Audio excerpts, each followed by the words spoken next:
bargain, so he's going to be talking to us about an examination of cultural capital, silence, and discipline in a high school environment.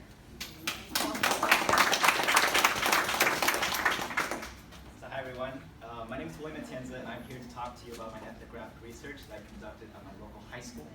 So for those of you who do not know, ethnographic research is simply observational research. It's when the researcher goes into his field of interest and he looks at the people and the environment and the culture and how they interact with each other in order to get a sense of patterns and behaviors and so on to better understand it. Okay? So I went into my field, the high school, with a very simple research question. What is the nature of a student-teacher relationship? Considering the fact that students and teachers spend a lot of time together. And so I was curious to observe this dynamic and see if I could observe anything interesting in that relationship. Okay? So my methodology, as mentioned before, was ethnographic research. I also conducted some informal interviews, and by that I mean that if I was having an interesting conversation with like a student or a faculty member, and they said something interesting, I would just lead the conversation on to get more data out of them. Okay? Oh, and as for getting access to the research sites, I just reconnected with 5 teachers that I had good rapport with, keeping in mind that this is actually the high school that I went to a few years ago, a long time ago. And with their consent and their very enthusiastic permission, they allowed me to sit in their classrooms and observe their students. Okay? So this is the high school that I went to, and this is the animal in its natural environment. Try to blend in, you know, didn't want to stand out too much, so I went with the beanie and headphones. Didn't want to look older than I really was. So I will be drawing from 2 theories to explain the themes that emerged.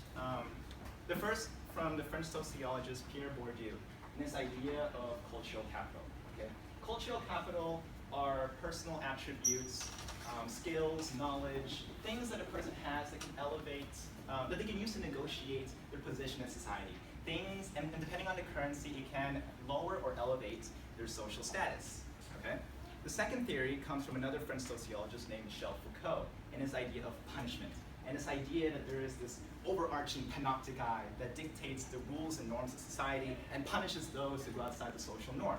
But it's all with the intention of creating obedient, well-behaving, productive members of society. Okay? Which, if you think about it, it's very appropriate for a school setting when you think of how, 1, the school is designed to educate your students and train them so that when they graduate, they can join the workforce, and 2, they teach them to be disciplined. Like if you ever sit in a kindergarten class, the first thing they teach them is to be quiet, sit down, and listen, do what they're told. Okay? So, points.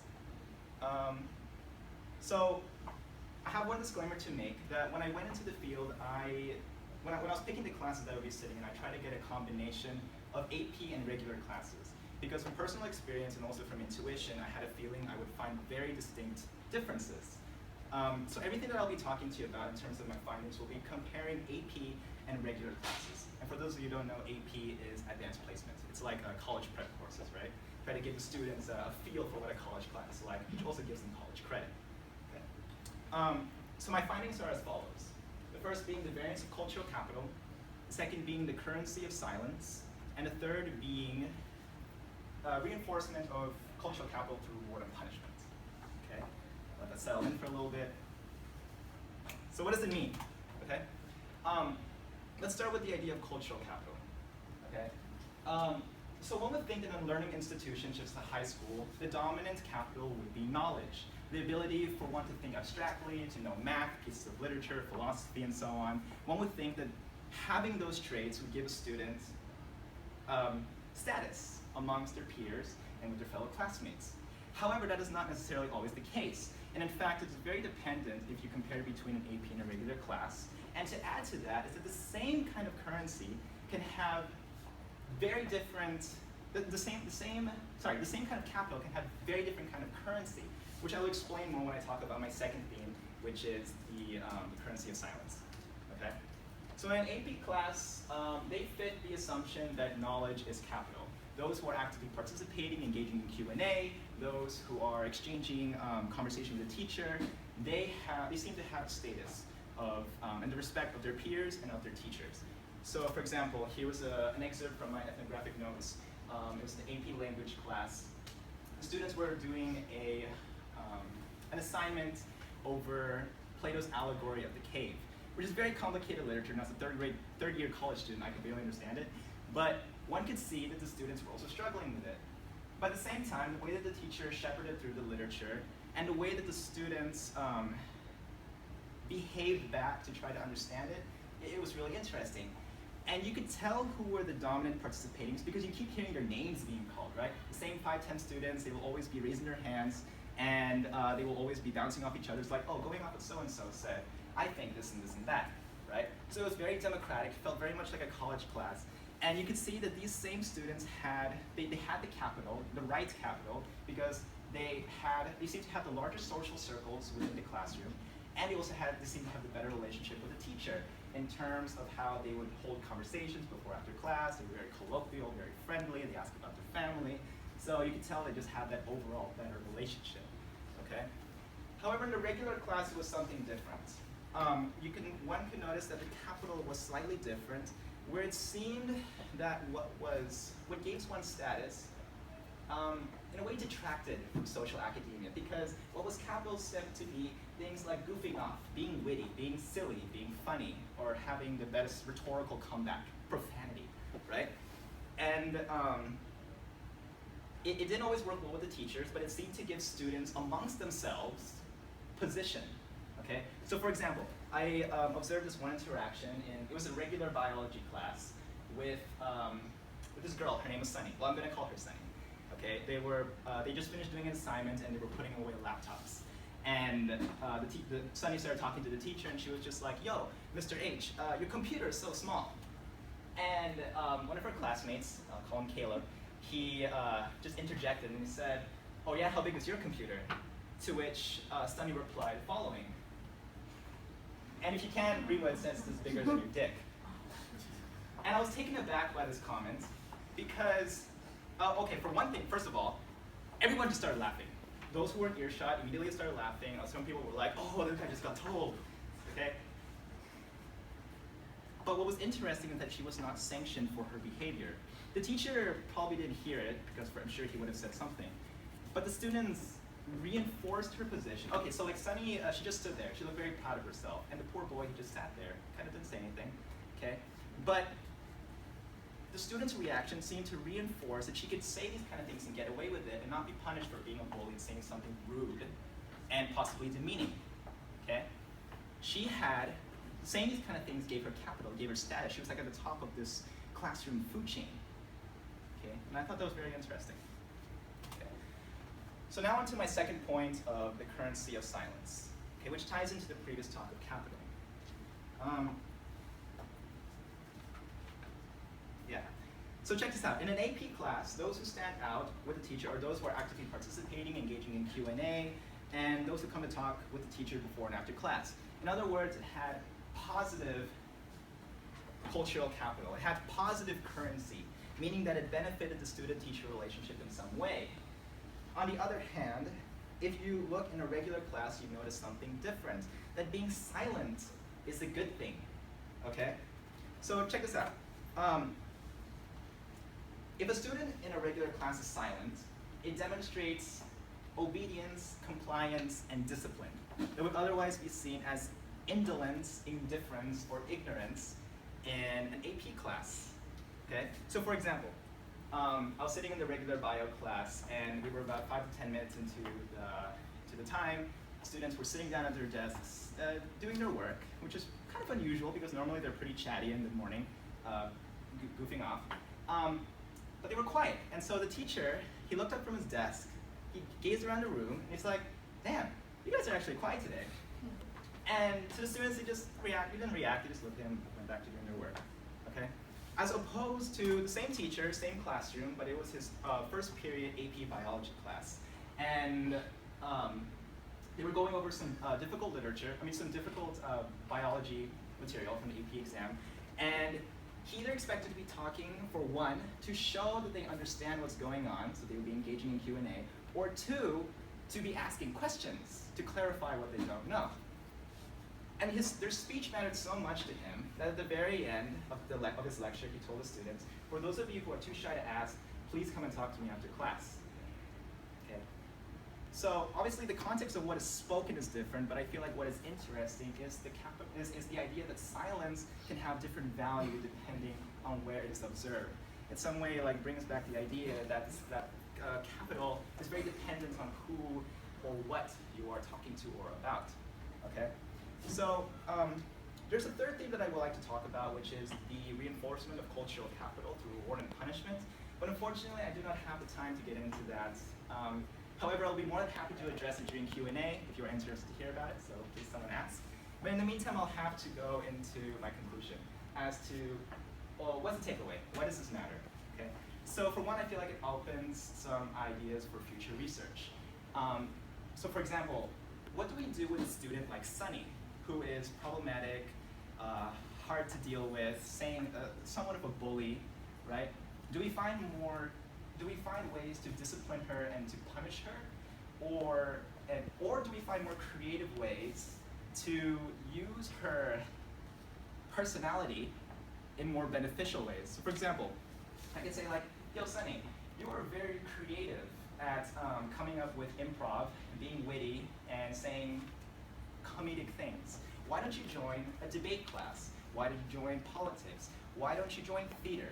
Okay, why don't you do something where you can express yourself in more constructive ways instead of taking it out on students and behaving in such ways in the classroom, detracting from academics, understand?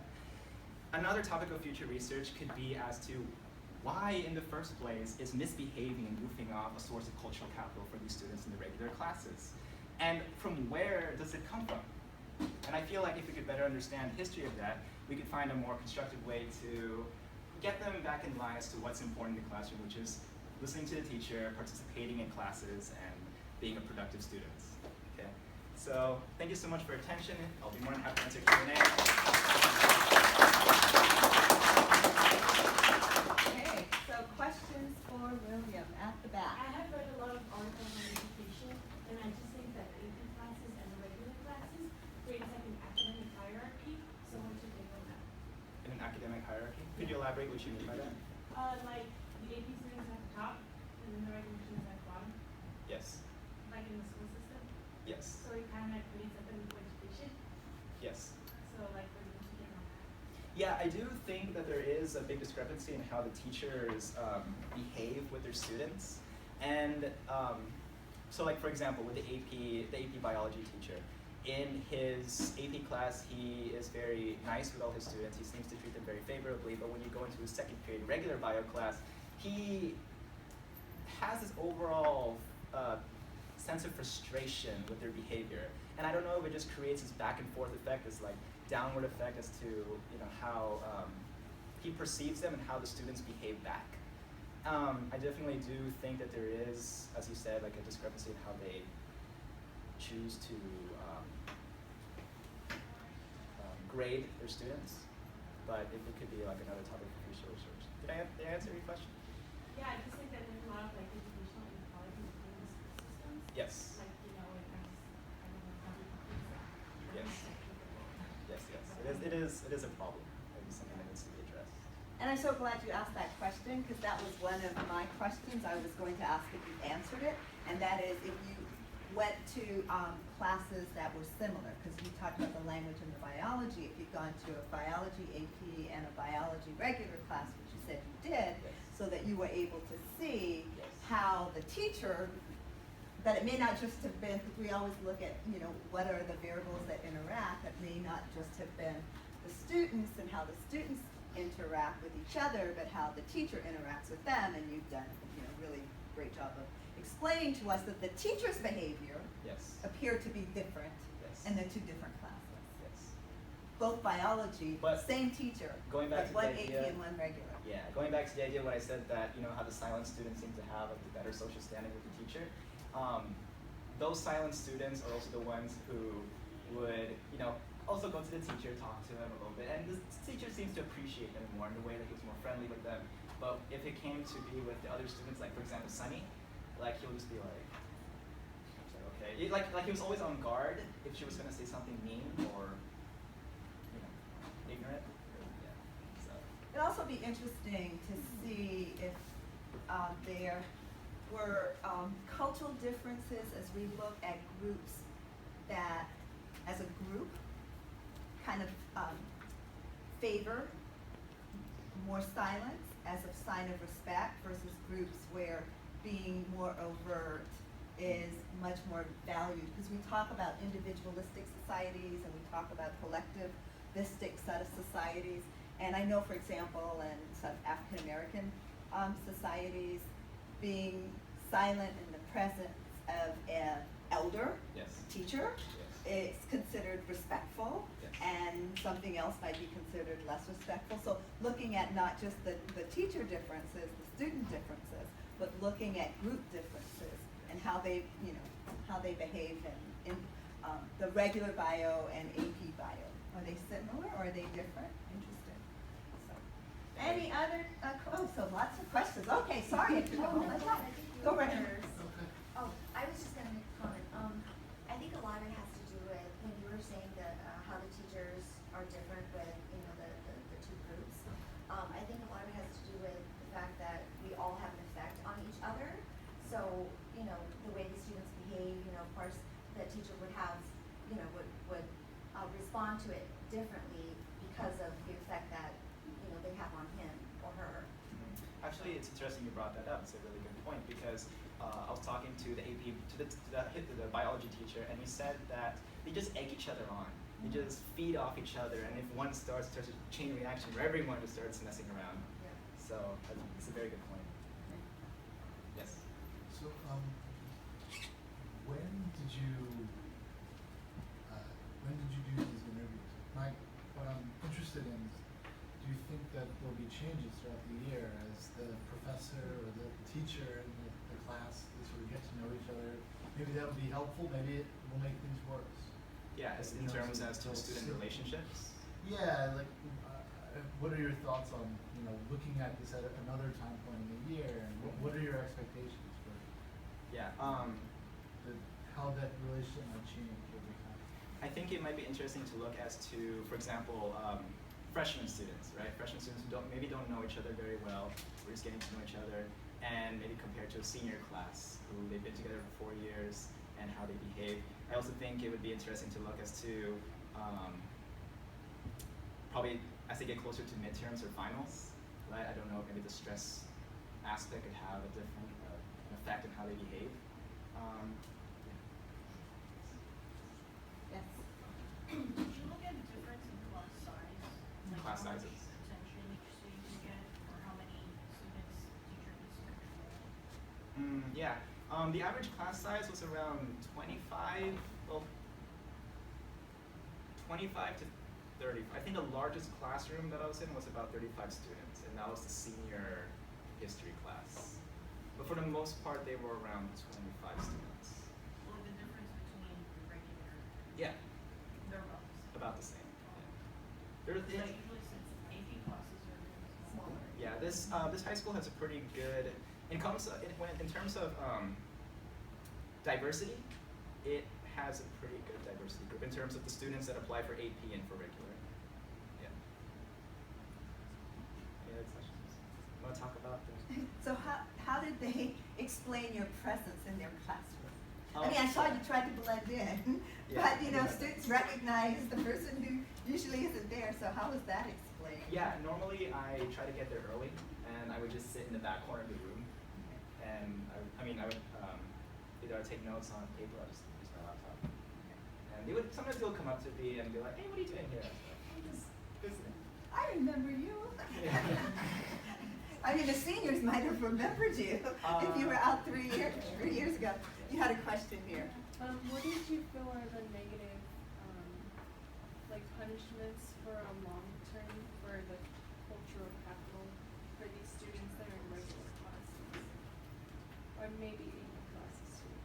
Oh, can you repeat the question? Yeah. What would you say are like the long term punishments for these students with the cultural capital items that you mentioned for both regular classes and AP classes? It's an interesting point. I didn't really look into that. What I did look into was as to how this one particular teacher created this culture of self-policing through the way she punished her students. If you want, I could talk about that. Yeah. Okay. Well, that was my final point as to the reinforcement through reward and punishment. Maybe that could possibly answer your question. So, through student interviews, like I noticed that most teachers will punish their students. I mean, those who behave well will just get like recognition, praise, or just a better overall relationship with the teacher. So like if the student wanted to get a letter of recommendation, for example, it would be more welcome, right? But in terms of punishment, it varies from either like taking points away from their grade or to calling security. And if it's something really bad, they might even deprive them of like school events, like homecoming, prom, and so on. But there was this one teacher in particular that had a very interesting way of disciplining her students, and that's by getting to their egos. Right? She was the U.S. history teacher, and if students were misbehaving or if they didn't do well on the test or her classes were overall failing, she will get in their face, she'll give them a sermon, tell them what they're doing wrong, and then she'll show you the following. Okay, here, she'll say this. And obviously it doesn't work well with many students. Some say that it's very crude, it's very vulgar, that it's unprofessional. But for other students, they seem to take it well. And for example, this one student said this. She thinks it's appropriate language because since they're in high school, it creates an immediate impact. Like, yes, I am messing around, I do need to get my life together. And what I thought was most interesting talking to other students is that it created this culture of self-policing where, because when the teacher says, get your life together, she's not discreet about it. She says it out loud to where everyone can hear you. So even if one didn't do anything wrong, one would still think to themselves, oh man, if I'm not doing something bad, I better get on top of it because I don't want to be embarrassed like that one poor guy over there, okay? So, and they just start reinforcing each other, like, yes, we do need to do something about it. And yeah, she did this teacher did teach a combination of regular and AP, but she treats all her students in the same way. She's nice to you if you do what you have to, but she's mean if you don't. So, but going back to, I forgot who it said, but about the attitudes of the teacher, it's very important, okay? Because they all get different effects. Okay, very good. Oh, well, wait, hold on. We have one last question because we're ending. Yes. I was just wondering if you noticed the difference in the way the teachers treated their students based on how long you were teaching. Like if that made a difference, if like it was a newer teacher or if someone was teaching for a long time. That's an interesting point. No, unfortunately, I was not able to catch that. Like for example, this teacher, she's been teaching there for 25 years. Okay. The bio teacher's been teaching there for about 8 years, but he seemed to know more or less how people. Did that answer your question? Yeah, no, thank you. I was just